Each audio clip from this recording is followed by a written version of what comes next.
Welcome back to the Budget Gamer channel, where we bring you critical and in-depth reviews of just about every indie game we can get our hands on, and today we're going to be taking a look at WeakWood Throne for the Nintendo Switch. And I'll be honest, this one was on my radar at release, but it didn't quite sell me on the graphic quality, so I kind of backburnered it. But seeing that it was recently on a 49-cent sale, and that sale would last for the next 3 years, well, I mean, consider my interest piqued. So I went ahead, downloaded a copy, and got to work. WeakWood Throne is obviously or at least it appears to be, a top-down adventure Zelda-like clone. And as such, we expect a story, or at least a moderate scenario, of a kingdom in peril, and that is exactly what we get. More or less, some bad king is bad and he took over and is doing bad things, and so it's your job to defeat his forces, collect the 3 keys, and challenge him for the sake of goodness and justice and peace and love and all sorts of good stuff. But other than setting the general scenario for the game, the story doesn't really have much involvement, even with the dialogue for the NPCs. But as a top-down Zelda-like game, we do expect there to be a couple of different genre conventions that it's going to stick to.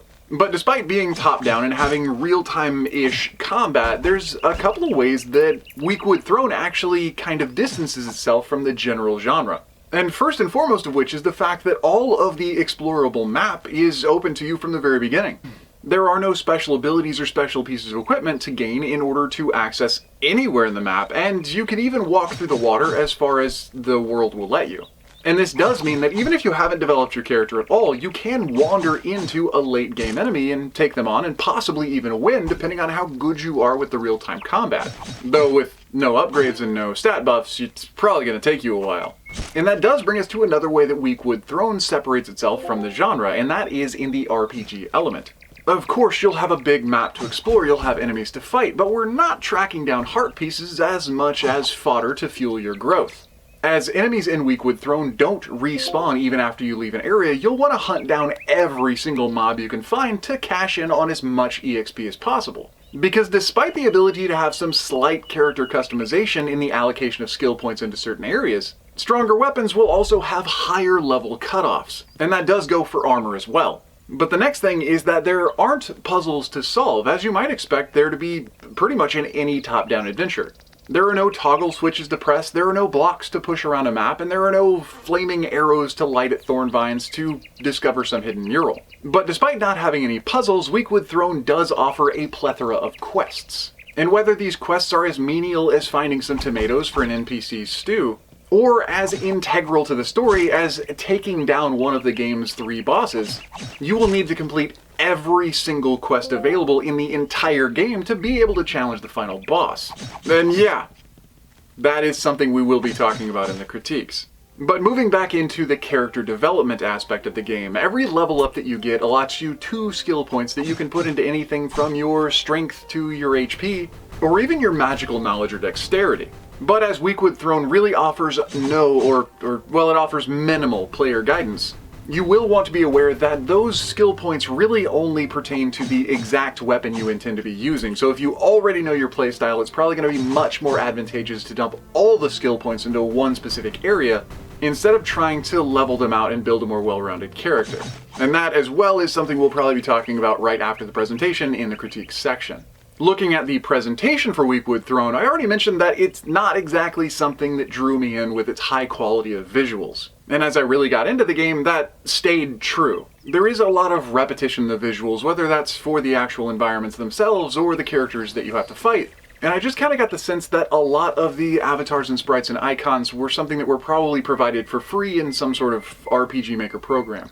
And at least visually, it didn't feel that inspired. The game's audio soundtrack as well was just a little bit lackluster. Nearly every single enemy had the exact same sound profiles, and every attack had the exact same sounds regardless of who was making the attack or with what. And the game's soundtracks would either clip out or clip in, and I was generally playing through a lot of silence. And so overall I'd have to say the presentation really wasn't, it just wasn't very noteworthy. And this does bring us to the game's critiques. Unfortunately, I'd have to say that WeakWood Throne really doesn't live up to much expectations, regardless of what you come into the game expecting. And the more I played it, the more I felt that it was just kind of underdeveloped. And this isn't to be mean or rude or anything in this sense. I actually do the critique section hopefully so that new or young developers can kind of get a sense of an unbiased perspective on where they can improve for their next game. And besides the actual presentation, I think the combat mechanics were one of the things that could use the most improvement, bar none. Because through the entire duration of WeakWood Throne, I kept having my character get locked or stuck, whether it was on a piece of scenery or actually on the enemy I was trying to attack. And this would cause me to take a lot of undue damage, as well as really moot the potential for a dodge roll, and end up costing me a lot of potions and a couple lives. But more than that, there were some really big fundamentals to the combat system of the game that could use a major rework. And while I don't really understand the need for this to be a twin-stick style combat where you control your character with one thumbstick and you control the direction of your attack with the other, even more frustrating was the enemy's AI and attack patterns. Every single enemy that could survive more than 4 hits would immediately guard on the 4th hit. And this wasn't only in sequence. If you hit them 3 times and backed off, as soon as you hit them the 4th time they would go into a guard, which neutralized damage, and set them up for an automated counterattack. And so every single game enemy other than the bosses themselves really just relied on a 4-hit series, take a break, hit them 4 more times, take a break, until you wore them down to 0 HP. And this brings us to the next point of critique, which is about the game's leveling and experience system. As enemies don't respawn, and the experience you get from enemies is scaled up the further you get into the game, you are absolutely required to face every single enemy to get your character up to a respectable level before the final boss. And even counting the other boss encounters, of which there are 3, and all of the experience you get from all of the quests, you'll probably be lucky to hit level 17 or 18 before reaching that final boss. Which means not only do you have to force yourself into the repetitious thrum of combat, but it means that you'll probably at most only get about 40 experience points to spend. And so like I said earlier in the review, if you already know your combat style, whether you want to be ranged, a magic user, or melee, you'll pretty much need to decide and allot 100% of your skill points specifically to that area. And this also means that if you really want to have an edge in your chosen combat style, you won't be dumping them into HP either. Because unless you're buffing your attack stat, combat just takes way too long. But the last and possibly final critique, barring everything else we've already talked about, is the fact that side quests are not side quests. Now I actually am the kind of player that went into Elder Scrolls 3 and 4 and 5 and nearly every other open world RPG doing all of the side quests first. So normally I love doing the side quests. But to engineer a game where every single one of the pedantic side quests is fundamental to even having the final boss encounter, that honestly was just a bit irksome.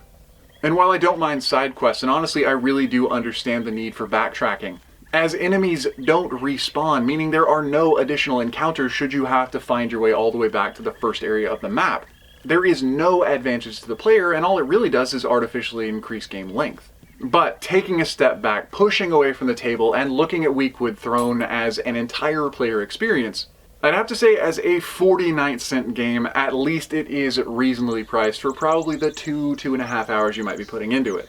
There is absolutely no replayability, and there's really not much noteworthy about it. But if you're looking for an easy and straightforward game that you can crush in an afternoon, then WeakWood Throne might be a game you could easily just chalk up in the win column. But anyway, that does about bring us to the end of the review of WeakWood Throne, now on the Nintendo Switch. So if you enjoyed the review, or especially if you found it helpful, please feel free to throw us a comment or a like to show your support, and don't forget to click that little bell icon when you subscribe to stay updated with the latest content.